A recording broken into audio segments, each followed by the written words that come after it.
The NASCAR Winston Cup Series comes to Illinois this week for today's race, the Tropicana 400 at the Chicagoland Speedway. This is still a new track for these teams. Tell us about it, Barney. Well, Joe, this really is a state-of-the-art facility. It's a 1.5-mile tri-oval similar to Las Vegas with more banking. We're in for a great race today. Casey Mears is another young open-wheel driver making his way into stock car racing. He didn't even make his first start in NASCAR until 2001, and now here he is in Winston Cup. His car owner certainly thinks he has a lot of talent to move him up that quickly. Jeff Gordon leads all active drivers in victories. That's mighty impressive for such a young driver. Gordon has won at almost every track on the circuit, and there are not many drivers who can say that. He is a threat to win each and every week, no matter where we are. Welcome to MRN's live coverage from the famed Indianapolis Motor Speedway for today's Brickyard 400. The Brickyard is a track with a lot of history, and it's seen plenty of great racing over the years, hasn't it, Barney? Well, every little boy has a dream of one day racing here at Indy, and what an exciting experience for the rookies who are getting to do it for the first time. That car of Elliott Sadler sure is something else, isn't it? Yeah, it's definitely one of the most interesting paint schemes in all of NASCAR. You certainly don't have any trouble picking him out on the racetrack, and that's what a sponsor is after. Steve Park has had some tough breaks during his still young Winston Cup career. He missed a bunch of races in both 98 and 2001 due to injury. Yes, and unfortunately those injuries cost him a shot at Rookie of the Year and his first top 10 points finish. But he's back now and as good as ever. Ken has not had the success he would like lately in the Winston Cup Series. And I just can't explain it. He'll race and he'll win in almost everything that has wheels on it, but I'm sure he still has a few Winston Cup wins coming his way. Welcome to Pocono Raceway, located in the heart of the beautiful Pocono Mountains for today's Pennsylvania 500 on MRN. What can we look for on this unusual track, Barney? The corners here at Pocono can be absolutely brutal, and gear selection is crucial for those long straightaways. The drivers that'll do the best are the ones that can set their turns up correctly and slingshot out of them for that extra boost. After finishing second twice to Dale Earnhardt Jr. for the Busch Series Championship, Kenseth beat him out for Rookie of the Year in 2000. And he did it without qualifying well. Despite only 2 top 10 starting spots, he posted a 14th place points finish and a win and 11 top 10s. Steve Park has had some tough breaks during his still young Winston Cup career. He missed a bunch of races in both 98 and 2001 due to injury. Yes, and unfortunately those injuries cost him a shot at Rookie of the Year and his first top 10 points finish. But he's back now and as good as ever. The NASCAR Winston Cup Series made a right turn today on its way to Watkins Glen International for today's race, the Sirius at the Glen. There aren't many road courses on the NASCAR Winston Cup schedule. What will the drivers have to deal with in this one, Barney? Well, the Glen is quite fast for a road course. The problem is getting these big, heavy cars to handle well through the tight turns. A missed braking point can spell disaster for these drivers if they shoot through a corner too fast. Robbie Gordon had a memorable day here in 2001 when his car caught fire on pit road. That was real unfortunate for him because he had a great race car that day. But anytime you get on these road courses, Robbie is one of the guys to beat. Welcome, everyone, to Michigan International Speedway for our coverage of the Michigan 400. Michigan always produces some great racing. What do you think, Barney? This track is wide and fast. We may even see some guys go 3 and even 4 wide. There are several grooves to choose from here at Michigan. In 2001, Dodge returned to NASCAR with its first victory in 24 years, courtesy of Sterling Marlin. That victory here in Michigan ended a winless streak of 170 races for Marlin as well. The move to Dodge was a good one for him as he picked up 2 wins and finished in the top 10 in points for the first time since 1996. It's nighttime here at Bristol Motor Speedway, and we're ready to go racing under the lights. It's the Sharpie 500, brought to you by EA Sports. This is one of the most exciting tracks in the NASCAR Winston Cup Series. So many cars, so little space. Wouldn't you agree? The fans here love watching this race. There'll be some bumping and banging out there in this one. I can assure you of that. Jimmy Johnson made his first 3 Winston Cup starts in 2001. In that same season, he scored his first victory in the NASCAR Busch Series and has been turning some heads ever since. In 2002, he was offered a full-time ride in the NASCAR Winston Cup Series by a partnership deal that involved Jeff Gordon as a car owner. I can't think of anyone I'd rather drive for. Top-notch experience and great equipment to go along with it. We're in Fontana, California, home of the California Speedway for today's Auto Club 500. It's another great day for racing. We should see a lot of green flag racing in this one. Yeah, and what makes these long green runs interesting is that although the cars are all relatively similar, they can have very different pit windows. That can play a very important role at the end of the race with determining who has to pit again and who can go the distance. Jeremy Mayfield experienced an up-and-down year in 2000. He had 12 top 10s and 4 poles, but also had 11 DNFs. He was either running up front with the leaders or taking an early exit. Those wins are great, but each DNF is exactly the opposite and can take a driver out of a points race real quick. Brett Bodine got his only Winston Cup victory at the old North Wilkesboro track in 1990. It's been over a decade since Brett has visited Victory Lane, and he definitely wants to get back there. MRN welcomes you to Richmond, Virginia for tonight's race, the Chevy Rock and Roll 400. What's in store for us on this track, Barney? Well, Richmond is a short track with a wide surface. They can go a lot faster than it appears on this speedway. Look for a lot of passing and a ton of close calls. Mark Martin scored his first pole position here at Richmond way back in 1981. You know, he really came on the scene strong, winning 2 poles in only 5 races that year. But after a successful rookie season in '82, he didn't race full-time again until he started a very successful relationship with Jack Roush in 1988. In 2002, it seemed that Harvick suffered through the sophomore slump that we always hear about.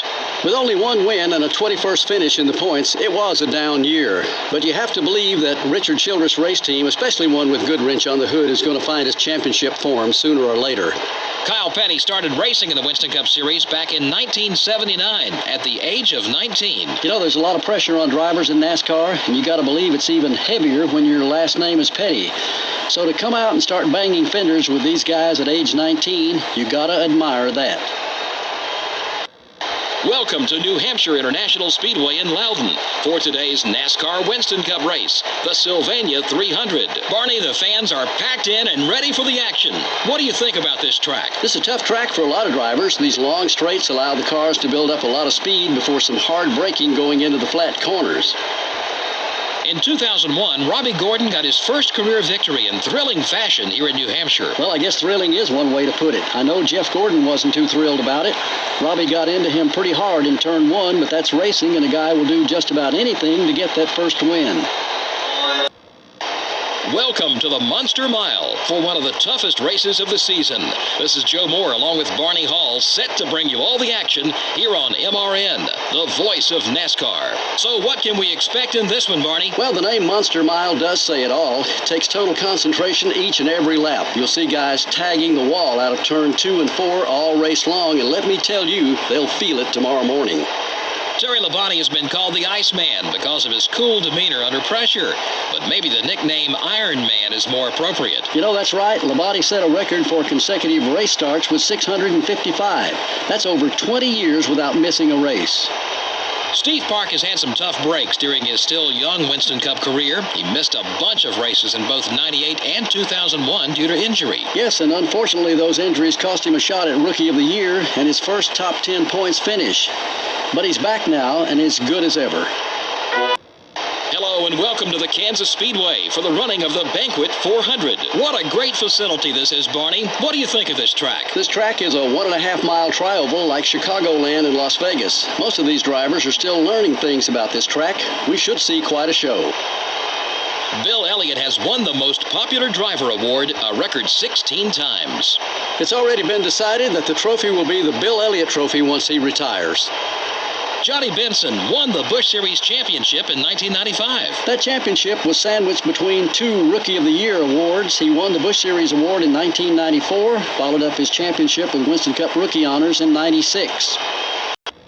Welcome to today's NASCAR Winston Cup Series event, the EA Sports 500, live on MRN from the Talladega Superspeedway in Alabama. And Barney, this track always manages to produce some white-knuckle moments. Lots of different opinions about this restrictor plate racing. These drivers love the speed. It's what they live for. In fact, some think they should run with no plates at all, so the cars would be more spread out. Speeds would be well over 215 miles an hour. But that doesn't seem to bother most of the drivers. It's the fact that they can't break away from each other with the plates on the cars that bother them. In 1993, Bobby Labonte finished second to Jeff Gordon in the Rookie of the Year battle. You know, that's a pretty good rookie class. At first, Gordon's accomplishments overshadowed Bobby's, but Labonte had been a solid contender for the title in each of the last few years. Coming to you live from the Mecca of Motorsports, Lowe's Motor Speedway, for tonight's NASCAR Winston Cup Series race, the UAW GM Quality 500. This is a hometown crowd for a lot of these drivers. A lot of these teams are based in this area, and this is a 2,000-acre dream come true for any NASCAR fan. I don't think there's a bad seat anywhere in this place, and there's always great racing to go along with it. Jimmie Johnson finished 2002 with 3 wins and a 5th-place finish in the championship standings. He had a great year, but he was not quite able to catch Ryan Newman for Rookie of the Year honors. Greg Biffle won the Ray Bestos Rookie of the Year award in the NASCAR Busch Series in 2001.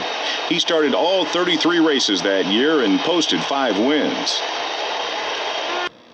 Welcome once again to Martinsville, Virginia. MRN is proud to present live coverage of today's Martinsville 500. Barney, these pit crews will be busy all race long. Martinsville is known for great fender-to-fender racing. Drivers work the brakes hard at this racetrack. It's like 2 drag strips with short turns. The wear and tear these cars take from the track is bad enough. Then add in some good old beating and banging with other cars. Now that's stock car racing, baby. Jerry Nadeau is one of those guys who you just keep expecting to break out and have a good year. Yeah, you do, but he's got a ton of talent and some good equipment. He's shown he can win and run up front. Now he's just got to string some success together and gain some confidence out there. McMurray moved up to Winston Cup after having an impressive year in the Busch Series in 2002. He picked up a couple of wins and finished 6th in the points last year. Plus, he did an admirable job filling in for Sterling Marlin in some Cup runs.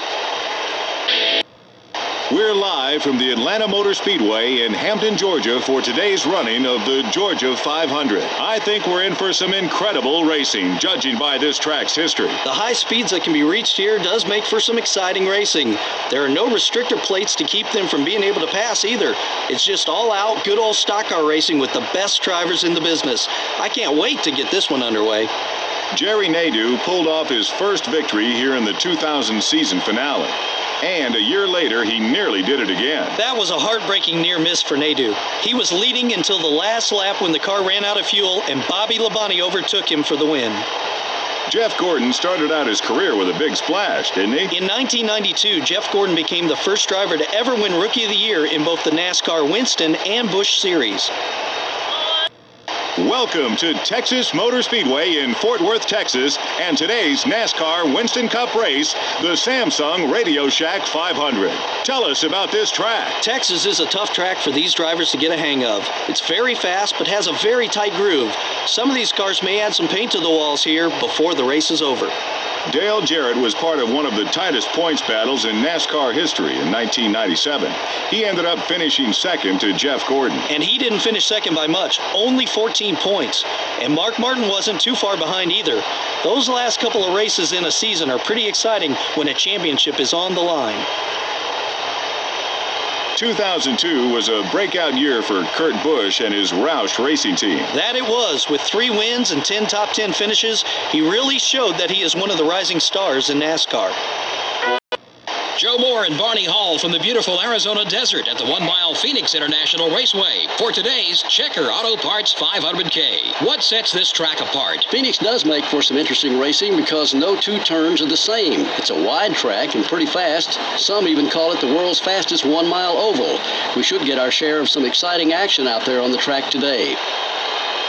Kyle Petty started racing in the Winston Cup Series back in 1979 at the age of 19. You know, there's a lot of pressure on drivers in NASCAR, and you got to believe it's even heavier when your last name is Petty. So to come out and start banging fenders with these guys at age 19, you got to admire that. Michael Waltrip joined DEI at the start of the 2001 season and got a win in his very first race for his new team. He followed that up with some very impressive runs at the restrictor plate tracks. He's always had a knack for drafting, and with top-notch equipment, you'll be sure to see him up near the front. Welcome to the Homestead Miami Speedway for today's NASCAR Winston Cup race, the Ford 400. I'm here with Barney Hall. NASCAR ran its first race here in 1999. What do you think of this track? Well, Joe, this track has changed a lot this year. It's still wide, but they've added banking to the turns. Used to be very flat here, so these drivers probably will spend the first few laps getting accustomed to the new design.